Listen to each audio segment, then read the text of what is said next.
Assalamualaikum warahmatullahi wabarakatuh. Perkenalkan, nama saya Muhammad Ilham Yudi dari Prodi TMT 3D Institut Agama Islam Negeri Tulung Agung. Nah, selamat malam semuanya. Nah, baiklah, pada kali ini karena kita masih berada di pandemi COVID-19 yang tidak bisa melaksanakan belajar secara konstekstual ataupun secara tatap muka, maka kita bisa belajar melalui daring ataupun dalam jaringan. Seperti kita berlanjut pada pembahasan materi, alangkah baiknya kita berdoa terlebih dahulu. Berdoa sesuai dengan keyakinan masing-masing. Berdoa dimulai. Berdoa selesai ini, marilah kita belajar tentang dimensi 3. Apa sih dimensi 3? Ada dimensi 2, ada dimensi 3. Ketika sampean semua itu sudah belajar dimensi 2, yaitu dimensi yang bisa ataupun dimensi datar itu hanya bisa dilihat dari depan maupun belakang, mempunyai panjang maupun lebar saja.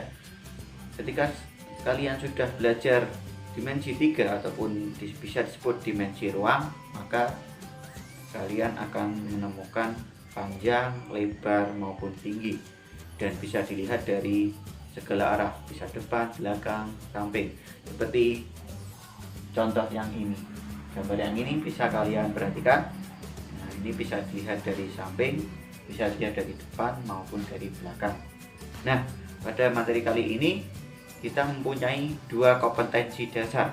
Yang pertama 3.1, mendeskripsikan jarak dalam ruang. Maksudnya di sini antar titik, titik ke garis, titik ke bidang. Yang kedua yaitu tentang 4.1 tentang menentukan jarak dalam ruang, yaitu antar titik, titik ke garis dan titik ke bidang juga. Nah, dengan dua indikator, dua kompetensi dasar ini, kalian nanti bisa mempunyai pengalaman belajar ataupun indikator pencapaian tersendiri. Yaitu dengan belajar materi ini, kalian diharapkan dapat menjelaskan kedudukan titik terhadap titik, menjelaskan titik kedudukan titik terhadap bidang, menjelaskan kedudukan titik terhadap garis lain. Kemudian ada menjelaskan kedudukan garis terhadap garis, menjelaskan kedudukan garis terhadap bidang. Kemudian yang terakhir menjelaskan kedudukan bidang terhadap bidang lainnya.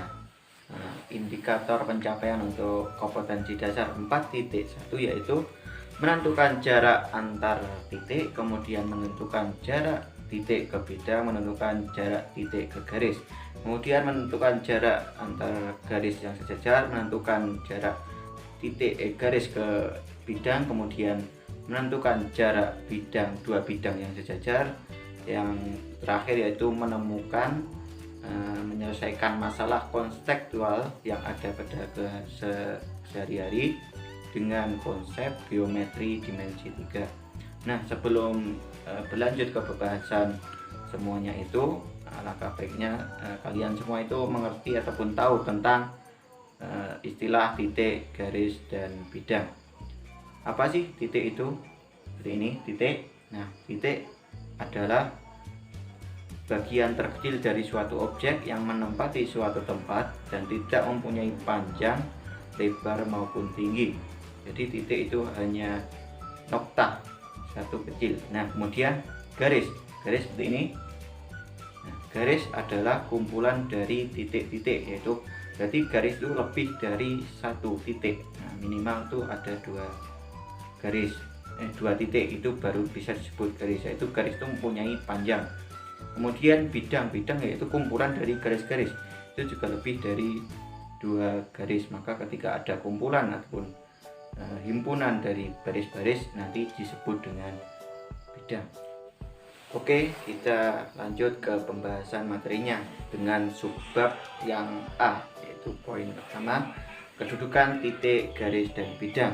Untuk poin yang pertama pada subbab kali ini, kedudukan titik, garis, dan bidang, yaitu kedudukan titik terhadap garis. Nah, di sini coba diperhatikan gambar ini, ada titik A, kemudian ada titik B, kemudian ada garis G. Nah, Di sini berarti ada dua kedudukan. Ketika ada diberikan titik dan garis, maka titik dengan terletak dikatakan titik terletak pada garis, yaitu jika titiknya itu berada pada garis. Itu yang pertama. Yang kedua yaitu titik di luar garis. Nah, dikatakan titik di luar garis ketika titik ini berada di luar garis. Seperti misal contoh B. Nah, contoh B ini kan di luar garis, maka titik B dikatakan kedudukannya di luar garis. Berbeda dengan A. Nah, coba diperhatikan, A ini kan berada pada garis, maka titik A kedudukannya berada pada garis G. Nah, untuk B tadi, titik B terletak di luar garis G. Nah, untuk sebelum lanjut ke poin yang kedua, coba ini ada pertanyaan. Nah, diberikan sebuah gambar kubus, coba kalian jawab. Nah, untuk titik A itu keduduk terhadap garis BC itu bagaimana kedudukannya. Kemudian ada titik B terhadap garis AB, nah itu bagaimana kedudukannya. Ya, gimana? Sudah tahu? Nah, betul ya, betul. Untuk titik A terhadap garis BC itu berada di luar. Jadi titik A berada di luar garis BC. Kemudian titik B terletak pada garis AB. Ya, betul. Lanjut ya, sudah bisa kan tadi untuk poin yang pertama, kedudukan titik terhadap garis. Kalau sudah bisa, kita lanjut kepada poin yang nomor 2, yaitu kedudukan titik terhadap bidang. Nah, di poin 2 ini, kedudukan titik terhadap bidang itu juga ada dua, yaitu titik terletak pada bidang. Yang kedua yaitu titik terletak di luar bidang. Nah, dikatakan titik berada di dalam bidang ketika diberikan sebuah bidang seperti ini, bidang A. Nah, ada titik A di dalamnya.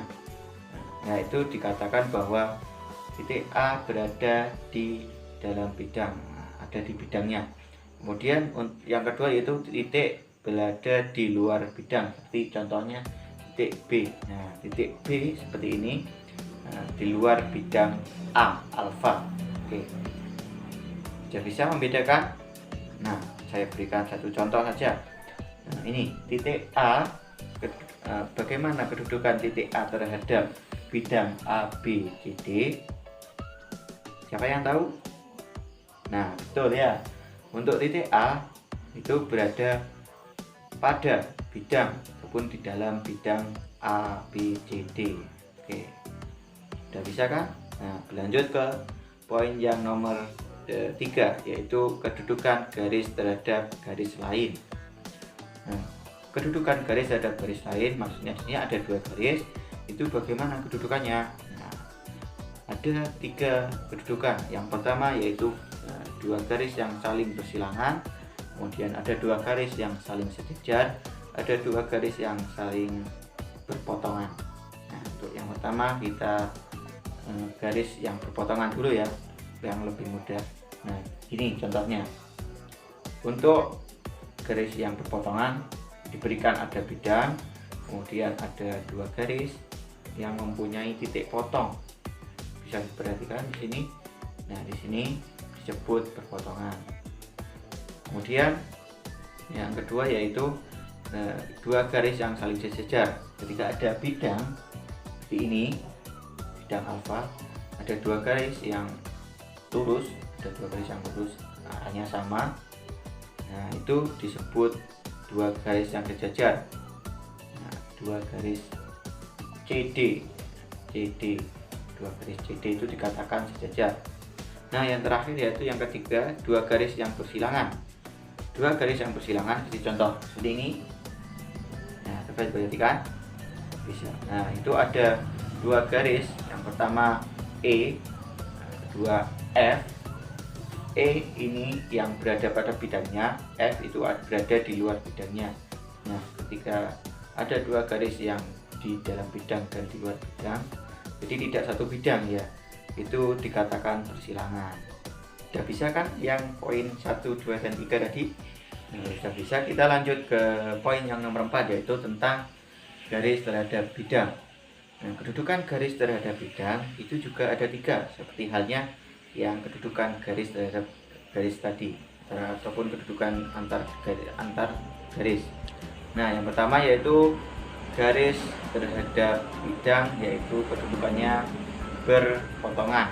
Nah, berpotong, ataupun bisa dikatakan garis ini memotong bidang, seperti contoh yang ini. Ya, bisa diperhatikan kan? Nah, yang kedua yaitu garis pada bidang. Dikatakan garis pada bidang ketika garis tersebut itu ada pada bidangnya, seperti halnya garis G terhadap bidang alfa ini. Nah, ini dikatakan pada bidang, yaitu garisnya terletak pada bidang. Kemudian yang terakhir, yang ketiga, yaitu garis G ataupun sebuah garis dikatakan sejajar dengan bidang, yaitu seperti contoh seperti ini. Nah, garisnya sejajar dengan bidangnya. Nah, garisnya itu di atasnya, di atas bidang. Nah, itu tetap sejajar dengan bidang alfanya. Nah, di halnya gambarnya ini coba diperhatikan. Bisa kan memperhatikan? Bisa membedakan antara garis yang sejajar dengan garis yang terletak pada bidang. Ya, terima kasih. Oke, kalau sudah di poin 4, kita bisa lanjut ke poin yang terakhir, yaitu poin yang kelima, kedudukan bidang terhadap bidang lain. Nah, ataupun kedudukan antar bidang. Di kedudukan antar bidang ini juga ada dua, seperti halnya kedudukan titik terhadap garis tadi. Nah, untuk kedudukan bidang terhadap bidang lain, ini ada 2 bidang. Semisal ada bidang alfa dan beta.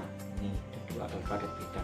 Dikatakan kedudukan bidang terhadap bidang lain itu sejajar ketika alfa dan beta ini tidak mempunyai titik potong. Nah, seperti ini. Nah, yang kedua, yang terakhir, yaitu berpotongan antar bidang tersebut, yaitu ada 2 bidang yang saling berpotongan itu mempunyai titik potong. Nah, seperti ini. Itu nanti dikatakan 2 bidang yang berpotongan. Nah, seperti halnya gambar di sini. Mungkin cukup sekian yang dapat saya sampaikan. Kalau ada pertanyaan maupun yang kurang paham, nanti bisa ditulis di kolom komentar. Nah, sebelum saya akhiri pembelajaran kali ini, marilah kita belajar. Semoga apa yang saya berikan maupun apa yang kita pelajari nantinya bisa bermanfaat dan barokah. Berdoa sesuai dengan keyakinan masing-masing. Berdoa mulai. Doa selesai. Nah, terima kasih untuk semuanya yang sudah menonton ataupun menyimak video saya kali ini. Semoga diberikan ketabahan, semoga diberikan kesabaran, semoga semuanya nanti diberikan kesuksesan. Jangan lupa untuk subscribe channel ini supaya lebih berkembang lagi, dan nyalakan loncengnya supaya tidak ketinggalan informasi-informasi terbaru dari saya. Dan saya ucapkan terima kasih dan mohon maaf kalau ada salah dan kata. Wallahul muwaffiq ila aqwamit thoriq. Wassalamualaikum warahmatullahi wabarakatuh.